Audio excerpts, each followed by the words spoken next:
কেউ বউ নিয়ে আসার জন্য কাঁদে। কোন ভিটামিনের অভাবে মানুষের ভালোবাসার রোগটা হয় বলো তো? বুঝতে পারছি না দাদা। একদিন আমার বউকে ভালোবেসে বলেছিলাম আমি কৃষ্ণ তুমি রাধা, আর বউ কি উত্তর দিল জানেন? দাদা গো সেই সময় উত্তর দিচ্ছে, বলছে কিনা যে চাকরি না পেলে তুমি দাদা আমি বোন। তুই 3 ছেলের মা বোন হবি কেন রে?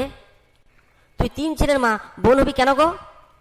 আমাদের সংসারে গন্ডগোলটা কি আপনারা একটু শুনে নিন। দাদা আমি বিয়ে করেছি, খেটে খুঁটে সংসার চলে যাচ্ছে। আমার বউ, তখন আমার বউ বলছে তুমি এত শিক্ষিত ছেলে এত পরিশ্রম করবে কেন? তখন আমি আমার বউকে জিজ্ঞাসা করলাম আমি কি করব? তখন আমার বউ বলল তুমি এত শিক্ষিত, তাহলে তুমি তো একটা প্রাইমারি স্কুলে চাকরি করতে পারো, সবাই এত টাকা ঘুষ দিয়ে চাকরি পাচ্ছে, আর তুমি ঘুষ দিয়ে চাকরি পাবে না, তাহলে তুমি একটা ঘুষ দিয়ে চাকরি জোগাড় করো। দাদা গো বউয়ের কথা শুনে সোনা দানা গয়না গাটি জায়গাপত্র যা ছিল সব বিক্রি করে 5 লাখ টাকা ঘুষ দিয়েছি। তার সুবাদে ঘুষের টাকাও ফেরত পাইনি আর চাকরিটাও পেলাম না। এই নিয়ে আমার বউ রাগারাগি করে 3টে ছেলেকে নিয়ে কোর্টে গেছে বিচার দিতে। কোর্টে তখন জজ সাহেব জিজ্ঞাসা করছে তোমাদের 3টে ছেলে কিভাবে ভাগ করব? তখন আমার বউ অনেক চিন্তা ভাবনা করছে, করতে করতে হঠাৎ তার মাথায় বুদ্ধি আসলো যে ঠিক আছে জজ সাহেব এবার 1 বছর ছেড়ে দিন, 1 বছর পর আর একখানা বাচ্চা হবে, বাচ্চারা আমাদের 4টে হবে, 4টে হলে হাফ হাফ করে ভাগ করে নেবো, এইভাবে ছেড়ে দিন আমাদেরকে। দাদা গো 1 বছর পর আবার বাচ্চা হয়েছে, কি আর বলবো, সে যমজ বাচ্চা হয়েছে, মানে একটা স্টাক হয়ে গেছে। কি বলবো গো দাদা। তখন আমার বউ বলছে যতদিন না বিজোড় বাচ্চা হচ্ছে ততদিন আমি বাচ্চা নিতেই থাকবো, যতক্ষণ না জোড় হচ্ছে ততদিন বাচ্চা হতেই থাকবে। আর কি বলবো, সে তো বাচ্চা হতেই চলেছে, আর জোড় বাচ্চা হয় না। যখন জোড় বাচ্চা হবে তখন ভাগ করে নেবো হাফাহাফি দিয়ে ডিভোর্স দিয়ে চলে যাবো। বলুন তো দাদা, আমার বউয়ের 5টা বাচ্চা আর একখানা পেটে, তাহলে 5.5খানা বাচ্চা নিয়ে আমার বউ বাইরে কি করে ঘোরে? চামড়িদি চামড়িদি ও চামড়িদি, কে তুমি? সংসার ভাঙি? মুখ সামলে কথা বলবে। কাকে বলছো সংসার ভাঙি? হ্যাঁ চুপ চুপ, একদম মুখ সামলে কথা বলো। বড় বড় বলছি, বড্ড কথা হয়ে যাচ্ছে তোমার। চুপ চুপ চুপ চুপ, থাক থাক থাক থাক, বাবা গো ভুলে গেছে। তুমি তো আশা দি, তুমি তোর মানুষের আশা দিয়ে ধোকা দাও। আসো আসো পাশে এসে বসো, বসো বসো চামড়িদি পাশে এসে বসো। কি হলো দাদা বলো বলো, কি হয়েছে? বুঝতে পারছি না তো। আমার পাতলা পায়খানা হয়েছে গো দিদি, আমার পাতলা পায়খানা হয়েছে। তাহলে ডাক্তারখানা যাও। আমি তো ডাক্তারখানায় গিয়েছিলাম, ডাক্তারখানায় গিয়ে ডাক্তারকে বলেছি ওষুধ দিতে, ডাক্তারখানায় ওষুধ খেয়ে পাতলা পায়খানা আরও বেড়ে গেছে। আবার তুমি ডাক্তারখানা যাও। আবারও ডাক্তারখানায় গেছি, ডাক্তারখানায় গিয়ে জিজ্ঞাসা করলাম ডাক্তারবাবু আমার তো পায়খানা বেড়ে গেছে।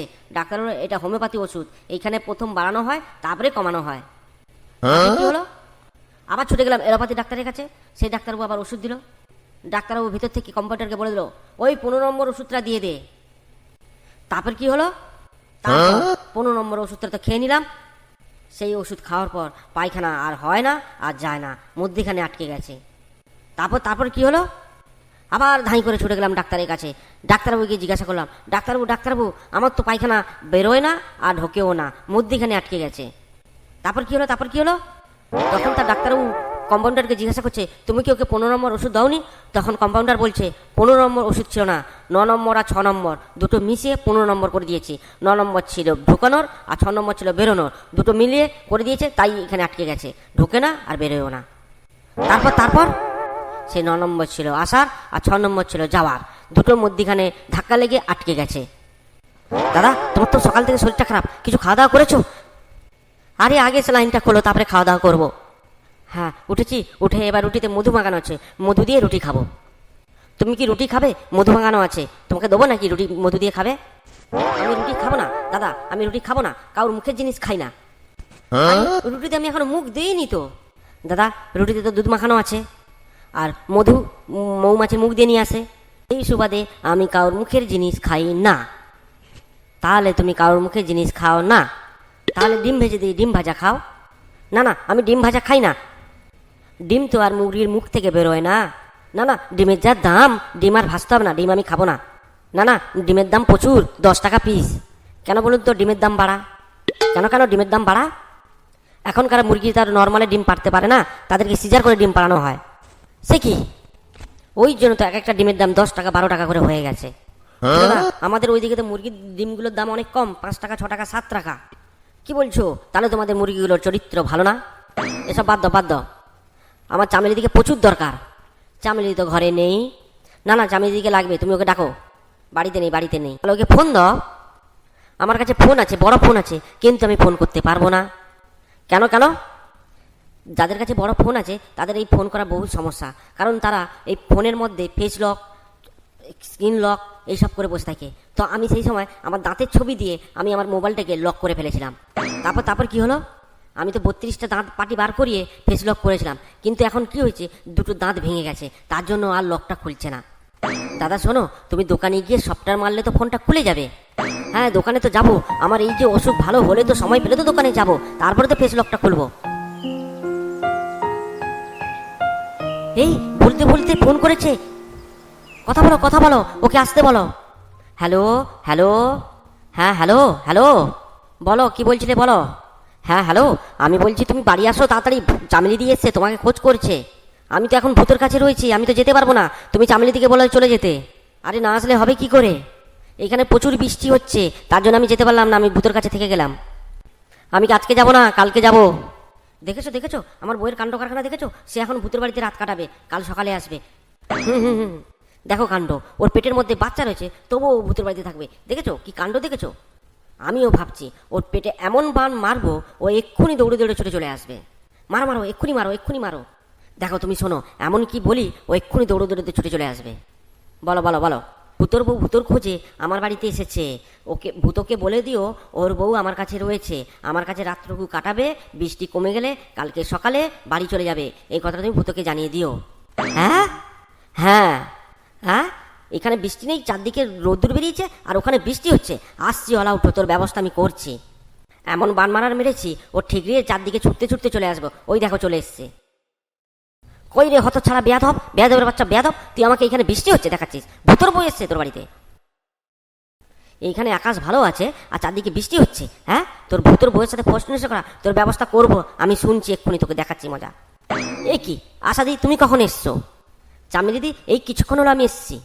তুমি কেমন মেয়ে ছেলে, তোমার স্বামীর এই অবস্থা ফেলে দিয়ে তুমি লোকের বাড়িতে গেছো আড্ডা মারতে। এই শরীর খারাপ অবস্থায় পাশে থাকবে, ভালো ভালো রান্না করে খাওয়াবে, তা না তুমি স্বামীকে ছেড়ে কোথায় চলে গেছো। আমি রান্না করি আমার যোগ্যতায়, সে না খেতে পারলে সেটা তার ব্যর্থতা। দেখেছো জ্বর মুখে কারো কোনো জিনিস ভালো লাগে? মোটেও না। ঠিক আছে, রান্না না যদি পছন্দ হয় তাহলে আমি আবার একটা রাঁধুনি নিয়ে আসবো, সেটা হচ্ছে আমার যোগ্যতা দিয়ে। আমি একখানা সতীন নিয়ে আসবো, আর সেই সতীনের সাথে যে না ঘর করতে পারবে সেটা হচ্ছে তার ব্যর্থতা, সে ভূতের বাড়িতে গিয়ে থাকবে। কি তুই আমাকে ছেড়ে আবার বিয়ে করবি? তোর মজা দেখাচ্ছি হতচ্ছাড়া বেয়াদব, তোর মুখে লাথি মেরে তোর মুখের সব হাড়গুলো ভেঙে দেবো। দেখেছো এই অবস্থা, ওর কতদূর পাটা তুললো দেখেছো। চামলিদি, তোমার তো দিন মাস পড়ে গেছে, তোমার তো ওজন বেড়ে যাচ্ছে, তুমি ওজন কমানোর ব্যবস্থা করো। আচ্ছা চামলিদি, ওজনটা কিভাবে কমাবো বলো তো? কেন, সকালে একটা রুটি, দুপুরে হাফ থালা ভাত, রাতে একটা রুটি, ওগুলো খাবার আগে খাবে না খাবার পরে খাবে সেটা বলে দাও। তুমি একটা গর্ধবের মতন কথা বলছো। ওগুলো খাবার যখন খুশি খেতে পারে, রবিবার, সোমবার, মঙ্গলবার, খাবারটা কি বার গো? চামলিদি, ও তো মেয়েদেরকে সবসময় দোষ দেয়, ওকে জিজ্ঞাসা করো তো, মেয়েরা না যদি থাকতো তাহলে ওদের জামা কাপড় কে কেচে দিত? হ্যাঁ, মেয়েরা যদি না থাকতো তাহলে কি ছেলেরা জামা প্যান্ট পরতো না? তাহলে কি উলঙ্গ হয়ে ঘুরতো? হ্যাঁ, রাস্তা দিয়ে যেতাম আর সবাই বলতো উলঙ্গ রাজা যাচ্ছে। তুমি তো বাড়িতে থেকে ওকে তো ওষুধপত্র ঠিকঠাক টাইমে খাওয়াতে পারতেন। ওর ওই হতছাড়ের কথা বলো না। একদিন ওকে ওষুধ খাইয়েছি, খাওয়ানোর পর দেখি ও পাটা উপর দিকে করে মাথাটা নিচের দিকে করে বসে আছে। কেন তুমি পাটা উপর দিকে করে মাথাটা নিচের দিকে করে বসে আছো? আমার তো মাথা যন্ত্রণা হয়েছিল, সে তো ওষুধ খেতে দিয়েছে, যেই খেয়ে নিচ্ছে তো পেটে চলে গেছে। তাই আমি কি করেছি, পেট থেকে মাথা আসার জন্য পাটাকে উপর দিকে করেছি, মাথাটা নিচের দিকে করে ঝুলে রয়েছি, তাই আমার মাথা যন্ত্রণা ওষুধ মাথাতে কাজ করবে, তাই ভালো হয়ে যাবে। দেখেছো এই কথা শোনার জন্যই ওকে আমি চুলের মুঠি ধরে ওকে পেটাই। দাদা একটা কথা বলবো বলে তোমাকে বলতেই পারছি না। কি কথা বলুন? বলছি তোমরা তো দুজনে ফর্সা, কিন্তু তোমাদের বাচ্চাটাই কালো হলো কি করে? আমি তো ওটাই ভাবছি। ওটা তো ভূতর কাছে জিজ্ঞাসা করো। ভূত কিসের জন্য জানে, তোকে দেখাচ্ছি মজা। বেয়াদব, ভূত জানে, তোকে আমি দেখাচ্ছি মজা। ভুলে গেছে, ছেড়ে দাও, আমায় ছেড়ে দাও। আশাদি, আমি কি বলছি শোনো, কেন আমাদের বাচ্চাগুলো কালো হয়েছে? হ্যাঁ বলো। আমি ওকে গরম দেখাই আর ও আমাকে গরম দেখায়, দুজনে গরমে পুড়ে বাচ্চাগুলো কালো হয়ে গেছে। ওকে গরম দেখানোতে কি বলতো, ও আমাকে বিয়ের পরে কি সুখ শান্তি দিয়েছে। ওকে বিয়ের পরে ভূতের বাড়িতে যাওয়ার অনুমতি দিয়েছি, তাহলে দিনের পর দিন ও ভূতের বাড়িতে যাচ্ছে, আমি সুখ শান্তি দিইনি? জানো আশাদি, তুমি জানো আমার মা বাবা কত কষ্ট করে আমাকে মানুষ করেছে? আর আশাদি, আমার মা জানো আমাকে ইন্টারনেট থেকে ডাউনলোড করেছে। শোনো কথাগুলো, ওর কথাগুলো শোনো চামেলিদি, কোনো পুরুষ মানুষকে কখনো অসম্মান করতে নেই। পুরুষ মানে কোনো মহিলার স্বামী। পুরুষ মানুষকে শ্রদ্ধা করতে হয়, সম্মান করতে হয়, তবেই তো পুরুষ মানুষ থেকে ভালোবাসা আদর পাবে। তুমি দুটো চোখে জল এনে দিলে গো আশাদি, তোমায় কি বলবো। আশাদি, আমার চোখ দিয়ে জল চলে আসছে গো। আমাকে এরকম আর কেউ বলেনি কখনো। তুমিই একমাত্র বুঝলে পুরুষ মানুষের ভালোবাসার কি দাম। এই হতচ্ছাড়া বেয়াদব, দুজনে জড়িয়ে গল্প করছিস, দেখাচ্ছি মজা তোদের দুজনের। আমি তো তোমাকে মনে করে আদর করতেছিলাম গো। চামড়িদি, তোমাদের মেন সমস্যাটা কি বলো তো? এত গন্ডগোল করছো আমি তো বুঝতেই পারছি না। কারণ ও চাকরি পাওয়ার জন্য 5 লাখ টাকা ওর কাকাবাবুর কাছে ঘুষ দিয়েছিল। ঘুষ দিয়ে আসার পরে চাকরিও আসেনি আর টাকাও ফেরত আসেনি। এই জন্যই আমাদের সমস্যা ঝামেলা শুরু হয়েছে। তুমি তো চাকরি পাবে না। তুমি চাকরি পাবে কি করে? যে ঘুষ দিয়েছে সেও চাকরি পাবে না, আর যে ঘুষ দিয়ে চাকরি করছে সেও পাবে না। উল্টে বরং যে ঘুষ দিয়ে চাকরি পেয়েছে তাকে উল্টে টাকা ফেরত দিতে হবে, আর যে ঘুষ দিয়েছিল সে টাকা সে আর কোনোদিন ফেরত পাবে না। শোনো শোনো, আমার সাব সেন্টারে যাবার সময় হয়ে যাচ্ছে। চামড়িদি, তুমি সময় মতন গিয়ে ইঞ্জেকশনটা নিয়ে আসবে। চললাম, টাটা, বাই বাই। শোনো শোনো, আমি এক্ষুনি কাকাবুর কাছে যাচ্ছি। গিয়ে কাকাবুর কাছ থেকে টাকা নিয়ে এক্ষুনি আসবো।